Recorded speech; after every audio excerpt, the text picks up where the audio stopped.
Welcome to our deep dive into the latest global news.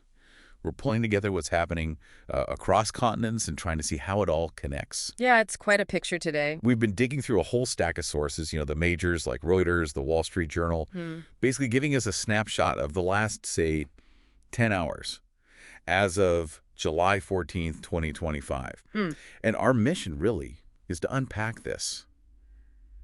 Well, it feels like a swirling storm of economic and political tension, Yeah, mostly around these U.S. tariff threats, right? yeah, And the ripples they're causing. that's right. So you'll get the key pieces you need to understand what's going on. Let's try and unpack what it all means. What's really striking, I think, is just how fast things are moving and how connected everything is. Incidents that seem separate, they're really not. Yeah, We're watching a pretty high-stakes diplomatic dance playing out, especially, as you said, in trade. that's a great way to put it. A diplomatic dance. And the big news, the one grabbing headlines, is the EU. They've decided to pause those planned counter tariffs.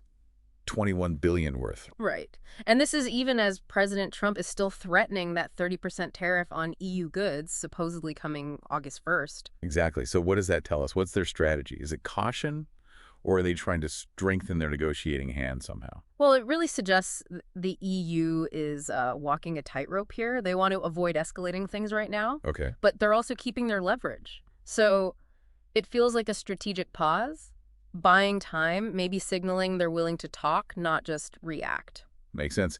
And it's not just Europe in the crosshairs, is it? No. Trump's also added Mexico to this tariff watch list, talking about 30% on their imports, too, citing drug smuggling concerns this time. Yeah, and that, well, predictably has provoked quite a reaction in Mexico City. I bet. President Sheinbaum immediately condemned them, called them unjust, vowed to, defend national interests, trade autonomy. Right. It really highlights this growing pushback against these kinds of unilateral moves. And as you'd expect, it's sending a fresh wave of anxiety through the markets. Yeah, you can feel that. And it's not just words either.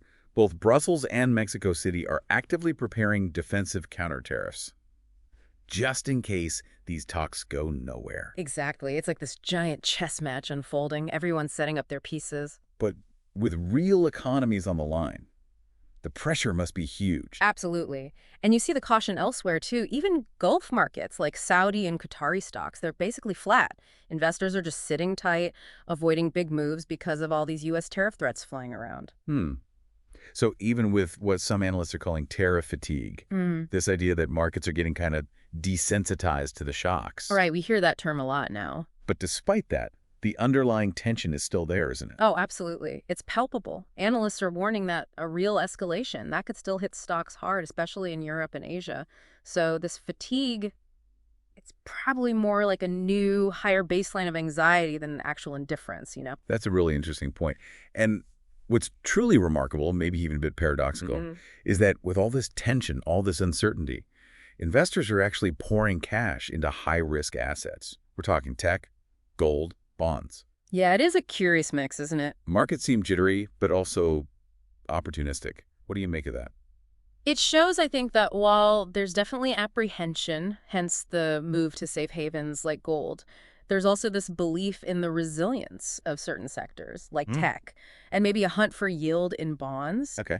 It really speaks to a fragmented, almost contradictory investor psychology right now, people hedging their bets in multiple directions at once. And layered on top of all these trade skirmishes, we're seeing some pretty significant diplomatic moves happening at the same time. Right. It's not happening in isolation. Like U.S. Treasury Secretary Bessent skipping the G20 summit in South Africa to go to Japan's Expo instead. That feels pointed. Extremely pointed. Skipping a big multilateral forum like the G20 for a bilateral visit, especially when Trump is also dangling 30% tariffs over South Africa if their policies don't change. Wow. It signals a clear reprioritization towards bilateral leverage, perhaps sidelining those traditional multilateral ways of dealing with global issues. And in another sort of geopolitical realignment sign, we see NATO's Mark Rutte heading to Washington, meeting Trump, focusing on Ukraine arms support, reinforcing that U.S.-Europe military link. Exactly. It shows these trade disputes are running parallel to crucial security talks and military strategies. So it's all interconnected. That's right. Economic leverage is just one tool in the box, isn't it?